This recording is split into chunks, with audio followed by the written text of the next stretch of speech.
이사야 17장 4절에서 8절 말씀입니다. 그날에 야곱의 영광이 쇠하고 그의 살찐 몸이 파리하리니 마치 추수하는 자가 곡식을 두고 가지고 그 손으로 이삭을 든 것 같고 누가인 골짜기에서 이삭을 주는 것 같으리라.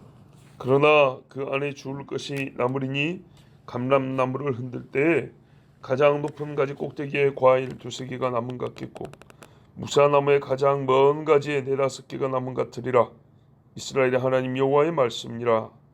그날에 사람이 자기를 지으신 이를 생각하겠으며 그의 눈이 이스라엘의 거룩하신 이를 뵙겠고 자기 손으로 만든 제단을 바라보지 아니하며 자기 손가락으로 지은 아세라나 태양상을 보지 아니할 것이며. 아멘. 자, 다메섹이 야곱의 영광이 소멸하는 것처럼 그렇게 취할 것인데, 없어질 것인데, 야곱의 영광이 무엇이고 그것이 어떻게 되었다는 말인가요? 두 가지로 단순하게 이게 좁혀서 간단하게 말하면, 하나는 물산이 없어지고 산물이 없어지고, 또 하나는 사람이 없어지고. 요약하면 그겁니다. 땅의 것이 없어지고 사람이 없어지고. 자, 야곱의 영광이 취하는데 살찐 몸이 파리하여졌다. 야위였다는 거죠. 북이스라엘은 유다보다 훨씬 인구가 많았어요. 지파가 10개잖아. 그래서 싸울 때 보면 군사수를 계수하면 보통 배가 나와요. 더 모을 수도 있었겠죠. 근데 유다 쪽은 막 쥐어짜서 군사를 낸 거고, 북쪽은 적당하게 먹어도 2배가 나와요. 이게 자랑이고 영광이었어요. 먹을 것도 많고 땅도 훨씬 더 비옥하고. 근데 파리해졌답니다. 빼짝 말라고 뼈만 남았다는 거죠. 인구도 땅에 나는 곡물이나 양떼도. 비유하면 5절 보세요. 사람이 추수할 때 있잖아요. 한 알도 놓치기 싫었고 손으로 일일이 따는 것과 같은 거예요. 예. 이삭을 벤다. 손으로 어떻게 베요? 그 말이 아니고 이 곡식을 낫으로 베어오잖아요. 탈곡을 해요. 기계에다 넣거나 아니면 두드려서 탈곡하는데 붙어있는 거 있겠죠. 그거 찾아내라고 이제 손으로 다시 하나씩 일일이 살펴보면서 나다를 이렇게 떼내는 거예요. 그렇게 철저하게 뭐 한다고요? 사람을 잡아 죽인다고요. 또 르바임 골짜기에서 이삭을 준 것 같으리라. 이 역시나 똑같은 말을 다르게 표현한 건데, 빠짐없이 약탈한다는 거죠. 땅에 떨어진 이삭을 아까워서 추수 끝난 다음에 한 바퀴 휘 돌면서 주워다가 또 탈곡하는, 이런 정성으로 와서 아수르가 와서 이스라엘을 사람을 쳐 죽인다는 얘기입니다. 물건을 뺏어가면 자세히 살펴서 어디 숨긴 거 없나, 한 바퀴 더 돌고 2바퀴 더 돌고, 안 갔을 것 같은, 사람이 별로 없을 것 같은 데까지 다 뒤져가지고 그렇게 잡아가니 남은 게 없겠죠. 자, 그렇지만 하나님의 은혜가 있어서 남은 자가 있는데 어느 정도냐. 6절에 보시면 주울 것이 남아있는데 감람나무를 흔들었고 딸 때 꼭대기에 2-3개 사람 손이 안 나요. 여기도 우리 모과를 따다 보면 저 꼭대기는 올라가지도 못하겠고 작대기가 닿지도 않아요. 그리고 그 올라가는 데까지 가지가 없으면 작대기를 쭉 뻗으면 되는데 여러 가지가 이쪽 저쪽 막 제각각 이렇게 솟아있기 때문에 딴짓하게 이렇게 작대기를 올릴 수도 없어요. 올라가자니 너무 가늘어서 사람을 나무가 버틸 수가 없고, 그러니까 맨 꼭대기에 두새가 남아요. 그럼 어쩝니까? 그래, 새들이 먹어라. 감나무도 옛날에 뭐 정이 있어서 몇 개 남겨두기도 하지만 못 따요. 저 꼭대기는 못 따. 또 무성한 나무까지 제일 먼데 역시 사람 손이 닿기 어렵죠. 큰 나무인데 끄트머리 있는 거 올라가겠어요? 작대기가 닿겠어요? 어렵습니다. 이런데 네댓개 남아요. 그러니까는 무슨 말입니까? 아까 보면 앞에 5절에서 사람들이 일일이 딴다 그랬죠. 이거는요, 정성이 부족해서 아니라 능력이 안 돼서 그런 거예요. 능력이 손이 안 닿으니까. 그러니까 잘 숨고 잘 도망가서 아수르는 데가 3바퀴 4바퀴 돌아도 어쨌든 아무리 많이 돌아도 찾지 못할 때가 있고 이르지 못하는 어떤 구석이 있겠죠. 그 정도 되면 산다는 얘기죠. 꼭꼭 숨어야겠죠. 아주 사람이 들어가기 힘들게. 피하는 사람 자신이 칼은 피했지만 이거 숨다가 죽을 수 있는, 비유하자면 나무 끄트머리잖아요. 그 정도로 정말 위험을 감수하고 숨어야 사는 것입니다. 그렇게 해서 사는 사람이 몇 명이 있는 거예요. 몇 명. 소를 셀 정도로. 옛날 우리 전쟁 영화 같은 데 보면 야, 사람이 저렇게까지 할 수 있을까? 근데 그렇게 해서 산 사람도 있어요. 자, 하나님이요 이렇게 이스라엘을 치십니다. 호세에 보니까 이런 말씀이 있어요. 여호와께서 이스라엘에게 좀같이 되셨다, 이런 말씀. 좀 어떻게 해요? 이게 어디 눈에 잘 보이지도 않는데 서서히 핏발을 먹고 서서히 갉아먹고, 이래서 나중에 사람이 어떻게 했냐? 말라요, 말라.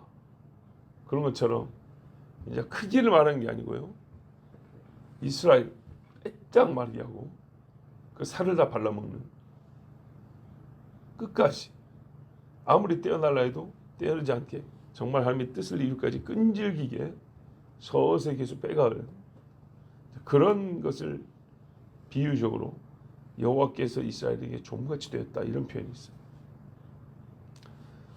이스라엘 입장에서 아무리 떼어날라 해도 하나님 안 떨어집니다. 자기 백성이니까. 그러나 그 자기 백성을 살리는 길이 그 피를 다 쏟게 하는 거고 살을 다 빠지게 하는 거고 뼈다귀만 남아가지고 거의 죽겠는, 숨도 못 쉬고 거의 깔딱깔딱하는 그 정도까지 만듭니다. 그래야 하지 않으면 다시 살지 못하기 때문에. 분명히 남은 자가 있다 그랬습니다. 우리 로마서 11장에도 보면은 바울이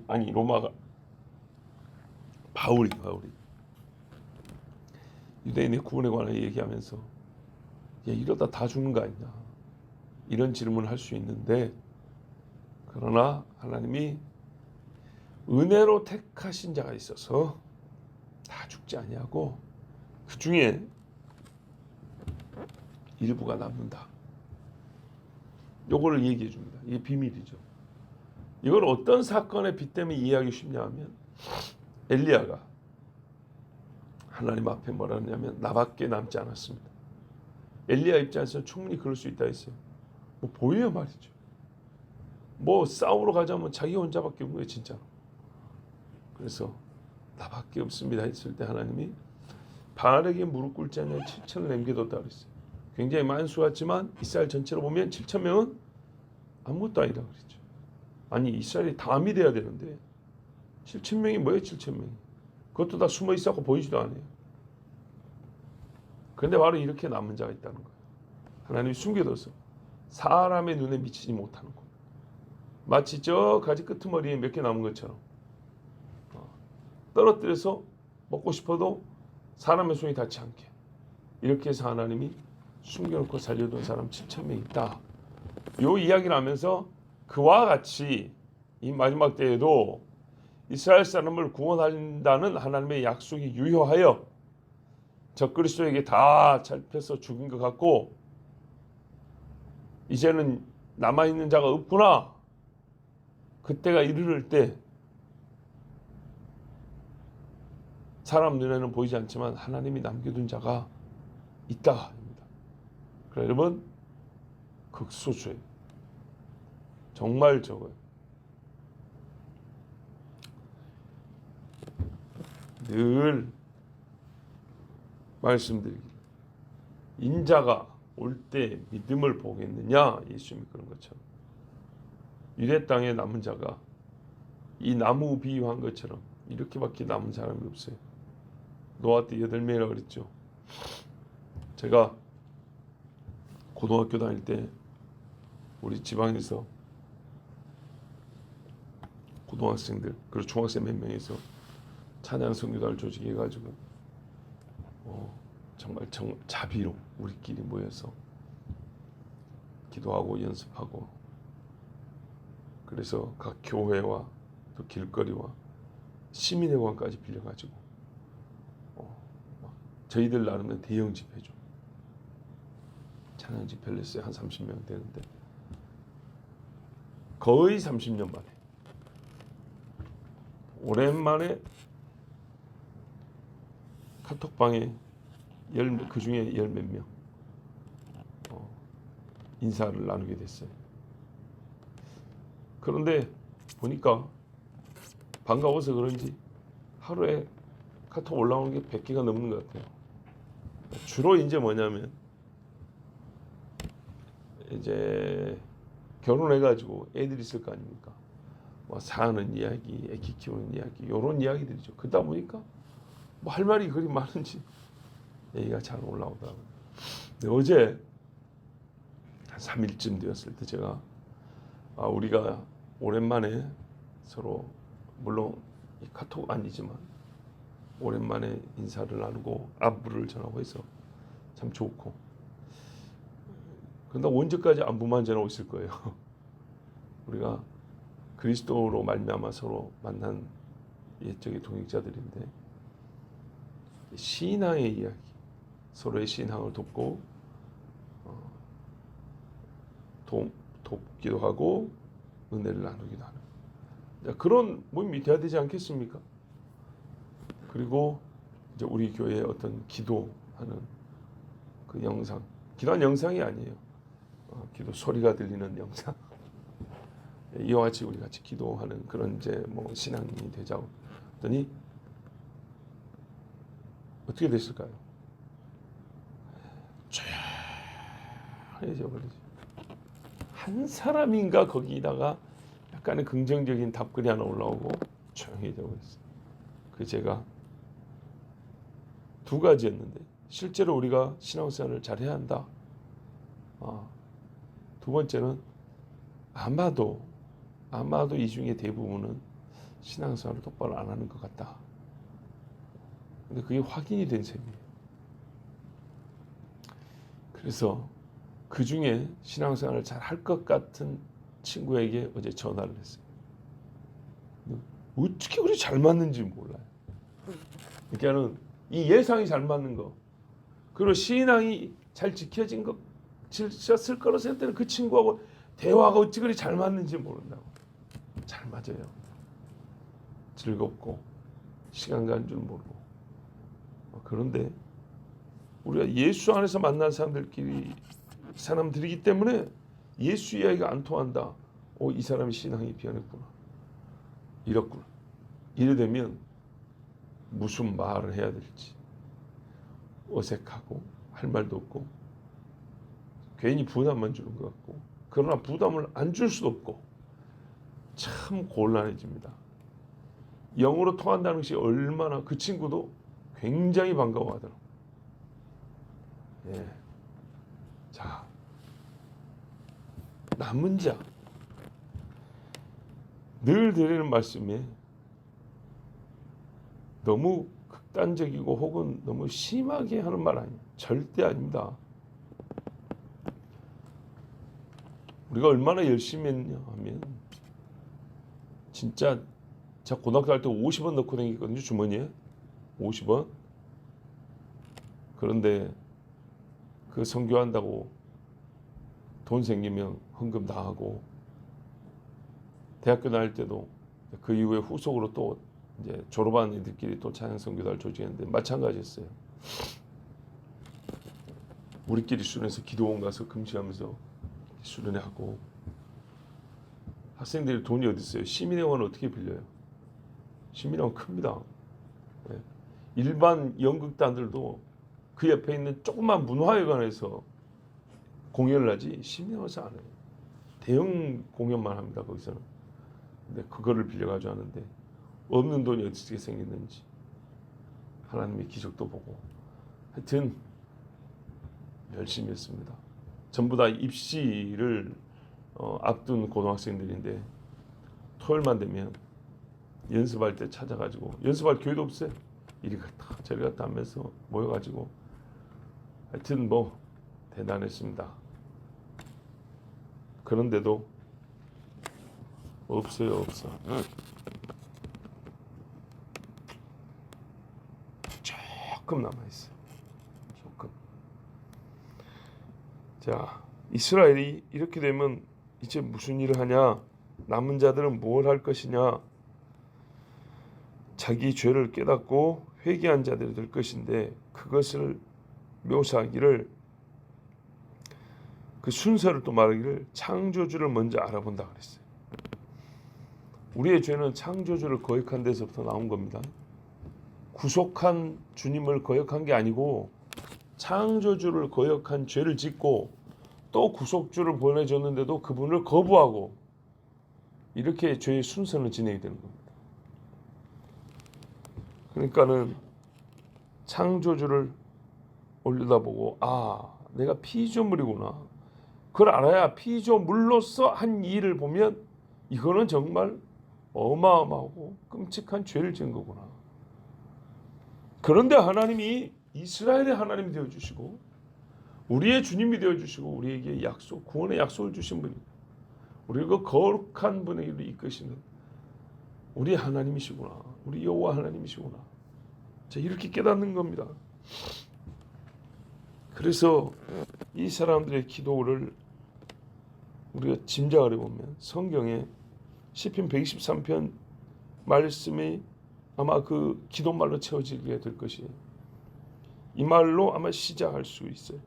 하늘에 계신 주여, 내가 눈을 들어 주께 향하나이다. 종의 눈이 그 상전의 손을, 여종의 눈이 그 주모의 손을 바람같이 우리 눈이 여호와 우리 하나님을 바라며 우리를 긍휼히 여기시를 기다리나이다. 여호와여, 우리를 긍휼히 여기시고 긍휼히 여기소서. 심한 멸시가 우리에게 넘치나이다. 편한 자의 조소와 교만한 자의 멸시가 우리 심령에 넘치나이다. 자, 하나님을 바라보고 우리를 긍휼히 여기소서 하면서 분명히 주님 본다 그랬죠. 이렇게 기도말이 채워질 겁니다. 자기들의 피조물의 지위를 인정하고 약속의 백성이라는 정체성을 회복하고, 이로써 참된 예배자가 되고 주의 놀랍고 은혜로운 구원을 시인하는 증인이 되고, 이렇게 이런 과정으로 나갑니다. 그래서 다른 성경에 따라 여호와를 아는 지식이, 하나님을 아는 지식이 세상에 충만함이라고 되는 거죠. 그때 자기 손으로 만든 단을 쳐다보지 아니하고 아세라나 태양상도 보지 않는다 했어요. 이렇게 하나님을 바라볼 때 우리 눈은 이제 다른 것을 보지 않는데 이전과 달라졌다는 증표가 나타납니다. 그게 뭐냐면 자기 손으로 만든 것이라도 버린다는 겁니다. 제가 낳은 자식과 같은 것에 더 이상 애정을 느끼지 않을 겁니다. 그 뭐냐면 아세라나 태양상, 이 여신상, 그리고 하늘의 1월 성신을 분명히 섬기지 말아야 하는데 그 중에 대표적인 게 태양이죠. 태양을 섬긴다고 그 문양을 만들어서 섬겼던 것들, 이것들을 보지도 아니하고, 보지만 않을까요? 버리겠죠. 태우고 찍어버리겠죠. 사람은 여러 형상을 만들어 섬기는데 형상을 보면 그 이미지 때문에 마치 실물처럼, 실제처럼 느껴집니다. 분명히 컴퓨터 화면을 보면 저건 그래픽이고 이 전자점이 모여하고 선을 만들고 면을 만들어서 실제처럼 보이게 할 뿐이에요. 그런데 정말 몰입시키고 실제처럼 사람의 감흥을 불러일으키죠. 이미지가 그래 중요합니다. 그래서 성경에 보면 신명기 4장에 사람의 형상 만들지 말고 땅 위의 짐승, 하늘에 나는 새, 땅 밑에 곤충, 땅이 기어다니는 곤충, 땅 아래 물속의 어족, 그리고 하늘에 있는 것들, 이런 것들 다 만들지 말아 그럽니다. 사람이 어떤 것들을 만들지 하나님이 다 알고 계세요. 그래서 하나씩 하나씩 짚어주셨어요. 만들지 마라. 자, 우리가 여기서 신앙의 원칙 중에 하나를 발견하면 정리해보면 나를 지으신 분과 완전히 연합하고자 하는 자는 내가 만든 것과 철저하게 분리되어야 합니다. 좀 단순한 표현이지만 내가 하나님의 구원을 받고자 한다면 나를 망하게 하는 것들은 확실하게 버려야 됩니다. 간암 걸린 사람이 간암 치료약 먹으면서 하루에 소주를 한 병씩 마신다. 이 뭐 하는 짓인가요? 폐암 걸린 사람이 오늘도 뭐 산소호흡기 꽂아가지고 한 시간씩 치료받고 막 이렇게 약 먹고 하면서 끝나면 가서 담배를 2대씩 피고 들어온다. 아무 소용없는 짓이죠. 나를 지으신 하나님과 완전히 연합하려면 내가 만든 것 이거하고는 분리돼야 돼요. 내가 만들어서 뭐예요? 내 애정이 거기 들어가 있죠. 내가 사랑하는 걸 말하는 거예요. 이 세상에 있는 것 중에 내가 사랑하는 것. 오죽했으면 예수님이 말하래요. 나에게 합한 자는 누구냐? 자식이나 아내나 남편이나 부모나. 나보다 더 중히 여기면 나하고 합할 수가 없다 그랬어요. 그래서 표현하기를 버려야 된다 그렇게 말하겠어요. 그런데 이거를 또 이제 뭐랄까요? 다른 말씀은 전혀 읽지 않고 그냥 그것만 본 사람은 예수 믿으면 전부 다 집을 떠나야 되냐? 그건 아니에요. 자, 여러분 이와 같이 자기들이 낳은 자식과 같은 우상의 형상을 바라보지 않냐고 버리는 일이 어떻게 일어납니까? 근본적으로는 하나님의 구속 섭리다. 하나님이 계획하시고 뜻하신 일이다. 이렇게 말하겠지만 그래요. 그건 근원을 살펴서 하는 얘기고 현실에 일어난 일로 어떤 계기를 찾는다면 어떻게 해서 이 1월 성신을 섬기고 태양을 섬기고 여신을 섬기는 사람들이 이걸 버리게 되지? 현실에서 어떤 계기로 하나님의 구속의 섭리와 약속이 현실에서 어떤 일을 발생시켰기 때문에 이런 결과가 나오느냐? 환난입니다. 재앙, 매질입니다. 여호와의 징계가 데리고 온 친구가 뭐냐면 하나님께 돌아옴입니다. 하나님의 징계는요 혼자 오지 않고요 여호와께 돌아옴이라는 친구를 데리고 와요. 하나님의 심판이 맺은 열매가 회개와 믿음입니다. 오늘 말씀 보세요. 남은 자가 남았을 뿐이지 뭐 남았는데 왜 믿음이 생기죠? 그 남기까지의 그 처참한 광경을 다 봤기 때문에 어떻게 해서 자기들이 남게 됐는지를 알기 때문에 이제 하나님께로 돌아가자 나오는 겁니다. 다른 측면에서 이렇게 말하면 각도를 조금 옆으로 돌려서 말하면 하나님의 진노는 사람으로 하여금 세상 사람을 그치게 하고 여호와의 채찍은 마귀와 우상을 내 손으로 찍어버리게 만듭니다. 내가 그 채찍 맞고 싶지 않았어도 내가 우상에게 매질을 하게 됩니다. 그러므로 사람이 고생할 때 하나님 좋게 말씀으로 하세요. 말씀으로 알아먹죠. 천만의 말씀. 역시 그래서 알아먹는 사람도 적어요. 굉장히 적어요. 그 적은 사람도 항상 알아먹는 거 아니에요. 그러니까 말로만 하면 알아먹을 수 있는 사람이 적은데 말로만 해서 알아먹는 사람도 항상 말만 하면 알아먹냐? 그것도 아니에요. 말 잘 듣는 사람도 때로 맞아야 귀가 열릴 때가 있어요. 저도 하나님 앞에 많이 맞아봐서 압니다. 보세요. 목사가 돼도 귀가 어두울 때가 있으니까 하나님이 막 때린다고요. 제가 얼마 전에 고백했죠. 자주 맞는다고. 그래서 왜 나를 그렇게 자주 때리십니까? 맞을만 하다는 거 인정하는데 다른 사람들은 좀 많이 기다려 주시더니 나는 그냥 때가 되면 그냥 그때로 그냥 한 대 때리고 두 대 때리고.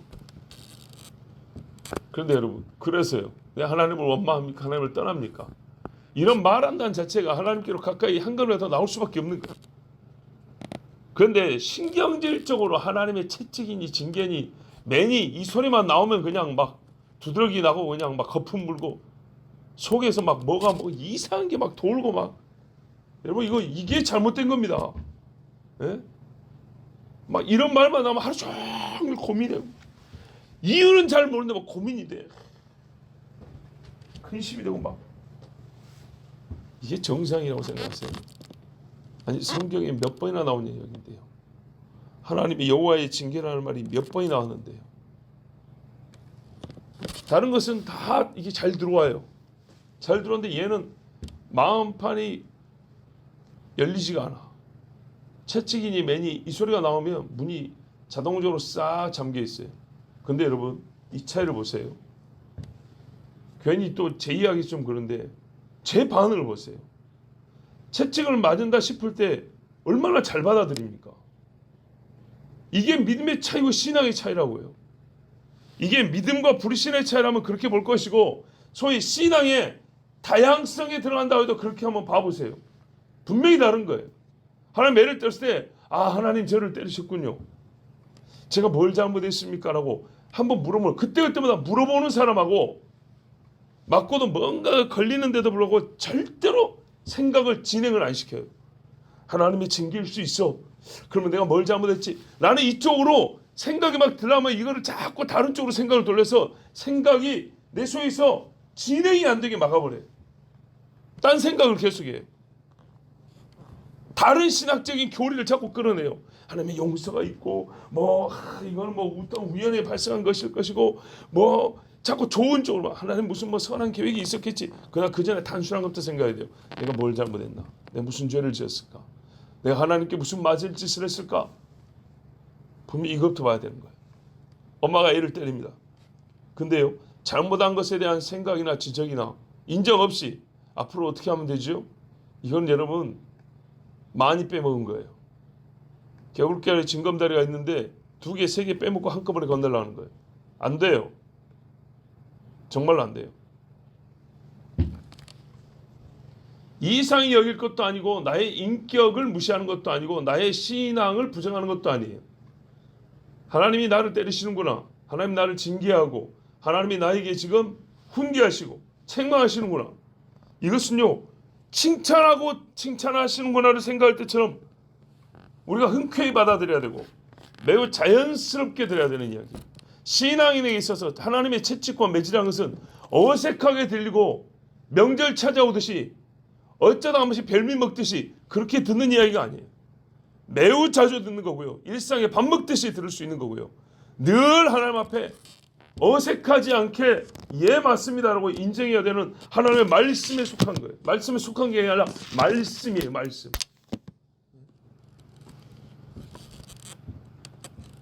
지옥 이야기가 천국 이야기보다 많다 그랬죠. 근데 천국 설교 들을 때는 막 내가 갈 것 같고 내가 좀만 잘못해도 하나님이 다 용서해주고 막 흰옷 입혀주고 막 오라 할 것 같은데, 지옥 이야기 들을 때는 왠지 모르는 내 속에서 잘 돌아가지도 않는 머릿속에서 지옥을 거부할 수 있는 이론이 막 펼쳐져요. 이상한 신앙입니다. 순수하게 받아들이는 거예요. 예. 평상시에 생각을 많이 하고 들었으면 천국에 대한 생각도 많이 하고 지옥에 대한 생각도 많이 하고, 단순하게 오히려 별 생각 없이 들었다면 그런 생각 없이 쑥쑥쑥 받아들일 수 있는 거예요. 깐난 애가 이 영양분이 뭔지도 모르지만 배고프니까 막 받아 먹는 것처럼 이게 균형이에요.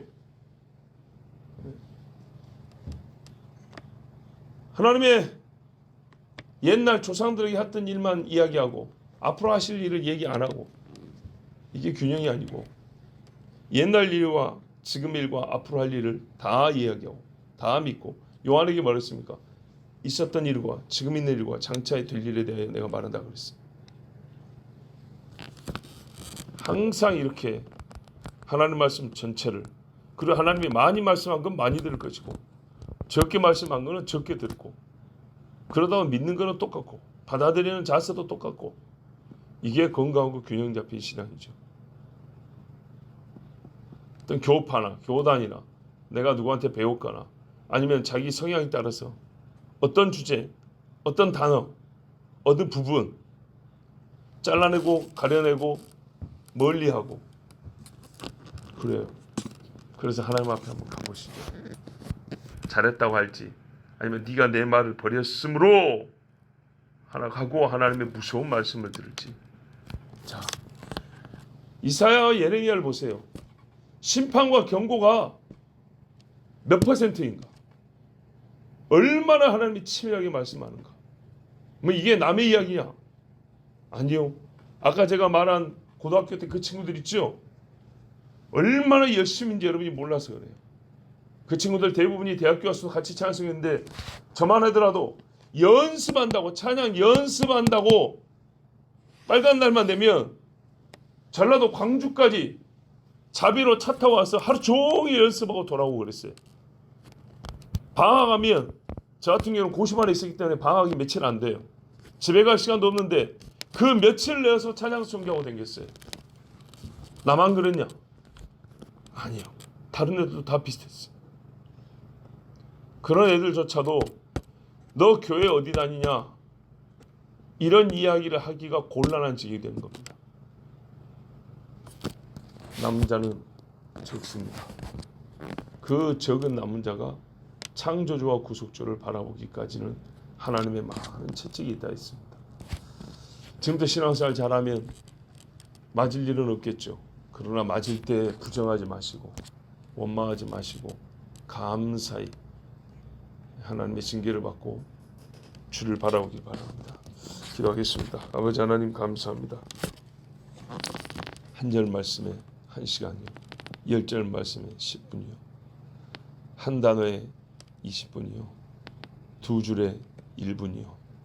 하나님께서 날마다 다르게 강조하여 찍어주시고 풀어주시고 또한 우리의 귀를 열기까지 영거푸 말씀하시고 그날 우리의 심령 상태를 알기 때문에 하나님께서 우리가 들을 수 있도록 듣기까지 두드리고 또 두드리는 것을 아나이다. 하나님, 겸손한 백성이 되게 하옵소서. 일정 부분에만 겸손하지 말고 모든 일에 겸손하게 하여 주시고 항상 하나님 아버지 앞에 나의 심령이 온전하여 정직하게 주를 바라보는 백성이 되게 해주시옵소서. 아버지 하나님, 우리가 남을 생각할 때 반드시 자기 자신을 돌아보게 하여 주시고 내 신앙이 어디에 있는가, 내가 예수를 어떻게 믿는가, 성경 즉 신앙의 표준을 빗대어서 견주어서 나 자신을 돌아보게 하옵소서. 짐승의 눈먼 눈알이 있습니다. 새파랗게 눈이 멀어서 여기저기 치고받고 다니는 짐승과 같지 않냐고 눈동자가 똑바라서 하나님을 온전히 바라보는 우리의 신앙이 되게 해주시옵소서. 예수 그리스도 이름으로 기도하옵나이다. 아멘.